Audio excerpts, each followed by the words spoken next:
For more on the American Awakening, we're joined by author and political commentator from Berkeley, Mr. Ralph Schoenman. Mr. Schoenman, welcome to the program. First of all, give us your thoughts on the ongoing arrests and use of police tactics and force against the peaceful Occupy demonstrators. Well, thousands of people demonstrated today, and the focus of the demonstration was to occupy the Henry Kaiser Convention Center, which is an abandoned building, as have so many buildings been abandoned through foreclosure and through the collapse of the capitalist economy in city across city.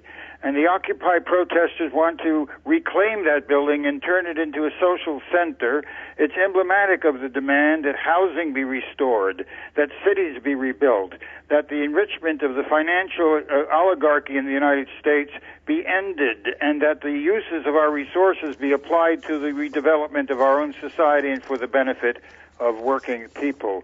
I myself was in a press conference at the Oakland protests the day before yesterday on behalf of the Longshore Workers Union, who are protesting the attempt to break that union by bringing in scab workers for $1 billion grain company in Longview, Washington. It's part of an ongoing struggle, and I would like to emphasize that this protest movement is re-galvanized around the State of the Union speech of Barack Obama, who made an extraordinary declaration.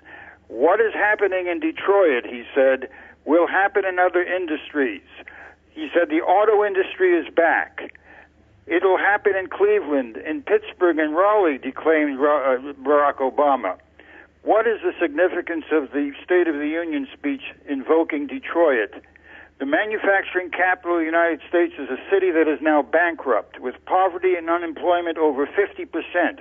Widespread foreclosures, utility shutoffs. The city government is now scrapping entire neighborhoods and returning sections of the former manufacturing capital of the United States to farmland. The state government is contemplating the installation of an emergency manager who will suspend local government. That's what Obama is offering to workers in Cleveland and Pittsburgh and Raleigh, North Carolina, to workers in cities across the United States. The Occupy movement is galvanized to fight back on behalf of the mass of our population against this relentless policy of the financial and corporate oligarchy in the United States. Mr. Schoenman, in your thoughts, what's in store for the Occupy movement in 2012, both in terms of the resolve of the Occupy demonstrators and also the way that the U.S. administration plans to deal with them? Well, as you see today, the police were using chemical weapons and flash grenades and gas against peaceful protesters. And that's been the paradigm, because these attacks that are being launched against peaceful protesters, students and workers and everyday citizens in the United States are coordinated. They're coordinated by the intelligence services. They're coordinated by the National Police Coordination Board in conjunction with police departments. It's a measure of the repression that's in store, or that will be attempted to be put in store, for the people of the United States as they begin this long process of reclaiming our society and our government from this tiny financial oligarchy that is essentially bankrupting the country, cannibalizing its infrastructure, and condemning people to unemployment, foreclosure of their homes, loss of their pensions and health care and benefits.